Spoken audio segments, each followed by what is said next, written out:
All right, welcome back. We return and welcome you back to the Nightly Sports Call. It's 412-575-2600. Bob Pompeani along with Chris Mueller with you as we talk sports. And Chris, for last night we saw something unusual, I suppose. 8 seed versus 1 seed. Both conferences of the NBA lose game one. And Portland looks like a team that could be a headache for a lot of teams. And right now they are one for the LA Lakers. Yeah, Damian Lillard right now is the best show in sports. He's been going off repeatedly. I confess that I'm a huge NBA fan. That's not really the confession part, but I do subscribe to the theory that one of the league's problems is that it is very tough to see anything resembling a real upset when the postseason rolls around. You generally know 2 or 3 teams that are probably going to make it. You have an idea of who's going to be in the finals of each conference. But I think Lillard is really stirring the old drink here, making it very interesting. I think the Bucks are going to end up having no problems really in the East. But Lillard is on the kind of tear that makes basketball fun to watch and could make that series real dicey, especially if the Lakers don't get that offense figured out, because Lillard is going off, and it's awesome to watch. Yeah, and they got an inside game. They got a compliment to him in C.J. McCollum. They got a lot of things. And another guy is Donovan Mitchell from Utah, who's doing a very good job with that team. So there could be some surprises, no doubt. We'll go to the lines. We have a lot of people who want to talk about Pirates tonight. First here, Chris. Mike in Oakland joins us first on line number 1. What's up, Mike? Hey, Bob, always a pleasure. How you Thanks. doing, my friend? I'm doing great. How are you? Good, thanks. Well, I'm not too good rooting for the Pirates. I mean, listen, I'm just going to vent for 30 seconds. I like to do this once in a while with you. I'm sure you heard a lot of my vents, and then I want to get your comment to my vent because it kind of relates to you. You've told me a few occasions that the Pirates aren't going to spend money. They're not going to do it. Well, here's the thing.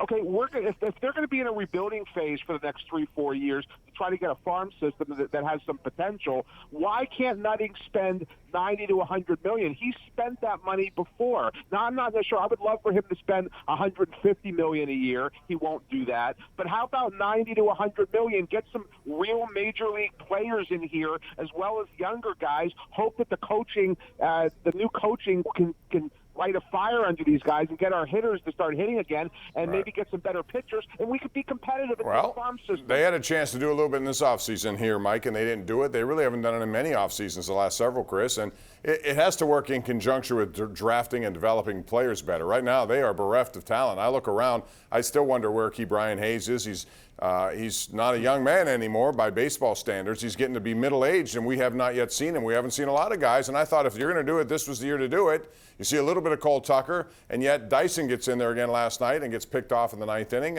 I want to. If this is going to be as ugly as it is, I'd rather watch young guys do it. Yeah, I would too. Brian Hayes specifically, and we had Greg Brown on today, and he opined that maybe the team doesn't think he's ready. That's ridiculous, frankly. He needs to be up here getting some reps, and you need to get an early peek at what he can do in the big leagues. There's no AAA this year. I mean, it's absurd. And that's, by the way, a holdover from the Huntington era. Guys who aren't young in baseball terms anymore deemed not ready yet by the Pirates. You see what Fernando Tatis Jr. is doing? He's 21 years old. He might be the hottest hitter in baseball right now. I mean, we've seen it with countless other guys who, granted, are prodigious talents, but still, to Mike's point, by the way, to play a little bit of devil's advocate, if you're going to rebuild the farm system, you have to stink. You have to get top picks in drafts.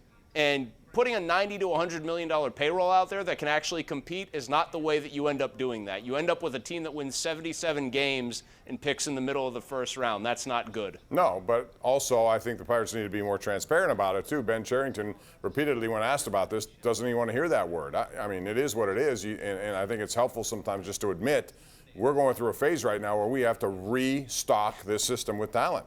There's if Ben wrong Cherington is saying, if he's saying they're not rebuilding when everyone can see that their record's 4-16, that's like me saying, don't you love my beautiful long brown hair? It's wonderful. Can't you see it on top of my head? It's great. It's right here. What are you talking about? They did it under Neil Huntington, too. They didn't admit what was really going on. I think, hey, it is what it is right now. They have to acknowledge it, move, and try to develop more players. But I want to see the players. I don't want to see the same older guys who are not going to be here. And then that can, compounds what the problems will be at a trade deadline. There was a lot of thought they could trade somebody at this deadline coming up at the end of this month. Who are the young guys, by the way?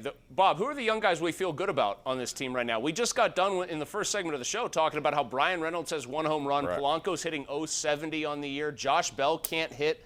I mean, that's the other big problem here. How many actual building blocks for the future, players Right. that you could envision being key parts of a real contender, are on this team right now? Very few, if any. Very few. And that's the problem they are in. All right, let's go to John in Pittsburgh. Hey, John, how you doing? How are you tonight, Bob? How are you, Chris? Good. Good. Good. Just two questions. You kind of took my thunder with Gregory Polanco. How long are the Pirates going to put up with his ineptitude? He seems helpless at the plate. And also, how can it be possible that Brian Reynolds has 1 RBI in 20 games? Because he's not doing very well. And Polanco, the answer to your question, they owe him $11 million regardless. Who's going to take that contract next year if he continues to do what he's doing? He's striking out like 1 every 2 at-bats, Chris. His average is dipped to, I don't even know where it is. It's got to be under 100 or close to that. What is it? It is 070. 070, He is okay. literally hitting not just under 100, well under 100. I Well, think what he do you has, do with him? 3 hits on the season? What do you do with him? I don't know. You don't have. I mean, we brought it up today on the show. The only way you offload him is if you do a Liriano-style dump like they did, where they included what they thought were then 2 pretty good prospects in Ramirez and McGuire over to the Blue Jays to get Liriano's salary off the books. But who do they have that they would dangle? If they put O'Neal Cruz or somebody like that in a trade to try to get somebody to take Gregory Polanco's contract off their hands, people's heads would explode, and with good reason. You can't do that. Guess what? We had the caller just now who said, why don't you spend 90 to 100 million? Show that you're committed to winning by just eating the money, paying the guy who's not very good, and just dealing with it. They could do that. That is a way you can spend money and not hemorrhage prospects and actually show that you're willing to take a little bit of a loss, is what it amounts to, for the betterment of your team long term. Right. And I think they learned a lesson the last time. They traded 3 guys to get Chris Archer, viewed at the time by many as a popular move because he was a guy who could help, but at the same time they gave up a whole bunch of what would now be their future moving forward. Let's go to Waylon in Washington, joining us right here on the Bordas and Bordas hotline. Hey, Waylon. Hi, Bob. Hi, Chris. Hey. Hey, I'm sorry about the Pirates. It's sad. It really is. However, do you think Penn State made the wrong decision? You know, because I see Franklin, the coach, he looks puzzled to me, like, you know, that what the decision they made is not. You're talking about the Big Ten, not Penn State. It's about the Big Ten, yes. Yeah. I know, yes. You're going to educate me. I don't know, Bob. No, I mean, the Big Ten made it. The Big Ten's problem is that they weren't transparent Right. about any of this. I mean, that's the thing, is that you can make a decision, and if you're very transparent about how it came about, who voted what the process was. I think James Franklin even said he might not like it, or he might actually say, okay, I understand where you're coming from. But everyone's essentially been kept in the dark, it sounds like, about this, and there's been no rhyme or reason to it. You've had leaks coming out that basically there weren't like votes, there wasn't any sort of semblance of organization here. That is where I could see being a coach or being a player, a parent of a player, and being really furious that this was just a slapdash decision that seems to have been made under cover of darkness. Did they have Mayflower trucks around, trucking the season out the door? What were they doing? I don't know, but 6 days earlier they had come out with a schedule. After they had ramped up all their testing, they brought in a whole bunch of medical people.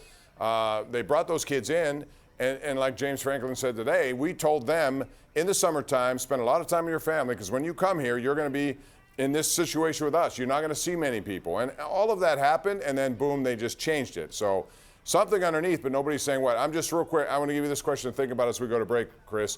What happens if the ACC, the SEC, and the Big 12 all play seasons with relatively few interruptions? What do you think those other 2 conferences will do? I can get your answer when we come back, but right now it's time for the Tri-State Office Furniture Tweet of the Day, and this comes to us from the Pirates, who lost tonight 6-1.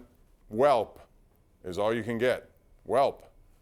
They got their 1 run in the bottom of the 9th on an RBI by Josh Bell, but that was it. 6-1 your final score. We'll be back with more of your calls right here. This is the Ireland Contracting Nightly Sports Call, Pittsburgh CW.